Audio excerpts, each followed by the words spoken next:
Could you guys please introduce yourselves? Yeah, my name is Britt. I'm a legal counsel and ESG manager at Tickets. My name is Arne Mombers, and we got to know each other at Tickets when we were both the legal team there. You guys are having a workshop later today. Where are you going to talk about?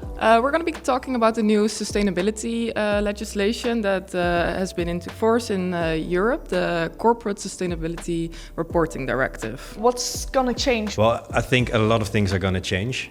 First of all, companies are now used to report on their financials, and that's where the accountant is trained for, and the accountant says, well, how did you get to these financials? And they need to weigh this according to the frameworks of financial guidelines.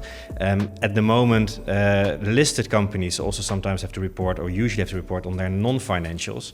And now you see that this legislation, CSRD legislation, actually imposes on other types of companies, also non-listed companies in the future. You also have to report on environmental or social or governance topics. And then the next question is, where is all the data that backs up this reporting on non-financials? And that's what all these companies we see are now struggling with. So at Tickets we have implemented this framework and are still in process of implementing this. But where's my data is going to be, I think, the biggest first question after CSRD kicks in for large non-listed companies. This is mainly for to make sure that companies get more sustainable. It's not something that's really going to affect the users. Users are like a lot of times like the end goal of a company. So if a company is going to become more sustainable, we hope to also influence, of course, the users. Yeah. Are they gonna experience change directly? Like, is the site going to be different or something like that? Well, the CSRD is now mostly about being transparent, so showing what you're doing as a company, not only on your financials, but also in your non-financials. And I think in a later stage, they're gonna also enforce companies to do actually something about your non-financials, so not just being transparent. In what ways can it develop more? One of the end goals for CSRD itself is transparency.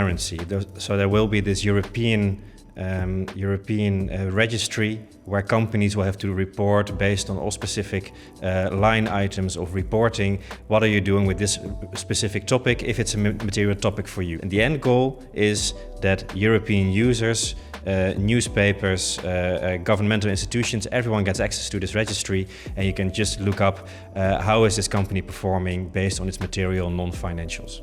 So radical transparency in that sense. How have you guys been enjoying the conference so far? Have you been going to speakers? Yeah, we are from my point, I've been enjoying it a lot. It's really nice to see a lot of people from different backgrounds, or we're in the end all lawyers and legal counsels, but I think what was also main topic that came up for a lot of times, that there's so much legislation there upcoming, so it can be really hard to see the bigger picture sometimes. So that is good to have these kind of conferences, so you get updated on all kinds of legislation. At IFCLA, we're trying to be green, digital and bright. Is this something you guys do in your company or in personal life as well? Green, digital and bright, I think best fits also Tickets as a company. Green, the logo is turquoise, but we also try to be as green as possible within the chain, so making sure that the suppliers in museums and attractions are also ambitious in their ways of attracting culture. Bright, well, there's a lot of young people working at Tickets. There's 200 employees, but 50 nationalities, and that it triggers the brightness in every single one working there. And the last one I just forgot. Digital. Digital. It's a tech scale-up. So yeah, that's covered. Thank you so much for taking the time to talk to us.